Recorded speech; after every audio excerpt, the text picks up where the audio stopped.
Depuis la dernière édition, il y a un an, les choses ont bien changé. Le plus grand événement sportif américain, le Super Bowl, se déroulera dans un stade presque vide en Floride, résultat de la pandémie de Covid-19. Après la fête et les paillettes de l'année dernière, le championnat 2021 entre les Chiefs de Kansas City et les Buccaneers de Tampa Bay sera regardé par plus de fans de carton que de vrais fans.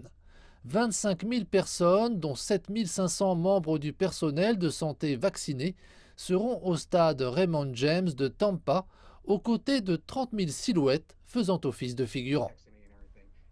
Tous mes collègues, vous savez, y vont, vous savez, ils m'ont envoyé des textos et tout. Tout le monde est tellement enthousiaste à ce sujet. Nous sommes simplement enchantés. Pour moi, assister à un Super Bowl fait partie des choses à faire impérativement. Je n'aurais jamais pensé que cela m'arriverait. C'est la première fois qu'une équipe de la NFL, les Tampa Buccaneers, joue dans son stade, et c'est aussi la première fois que deux femmes entraîneurs se trouveront sur la touche. Autre première, l'artiste musical canadien connu sous le nom de The Weeknd sera en tête d'affiche de l'émission à la mi-temps. Il se produira sur un autre type de scène en raison des protocoles imposés par le coronavirus, limitant ainsi les contacts avec les joueurs et les entraîneurs. Les quarterbacks des deux équipes pourraient marquer l'histoire. Ce sera la 10e apparition de Tom Brady au Super Bowl, et il fera d'ailleurs face à son héritier du football, Patrick Mahomes, qui était encore à l'école maternelle lorsque Brady jouait son premier Super Bowl.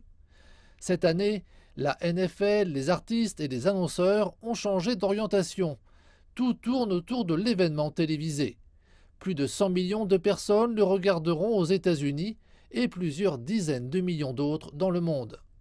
Les experts en santé ont quant à eux exhorté la population à éviter les grands rassemblements, en particulier ceux prévus autour du Super Bowl. Ce dimanche, rappelez-vous, quelle que soit l'équipe que vous soutenez et quelle que soit la publicité que vous préférez, veuillez regarder le Super Bowl en toute sécurité, en vous rassemblant uniquement virtuellement ou avec les personnes avec lesquelles vous vivez.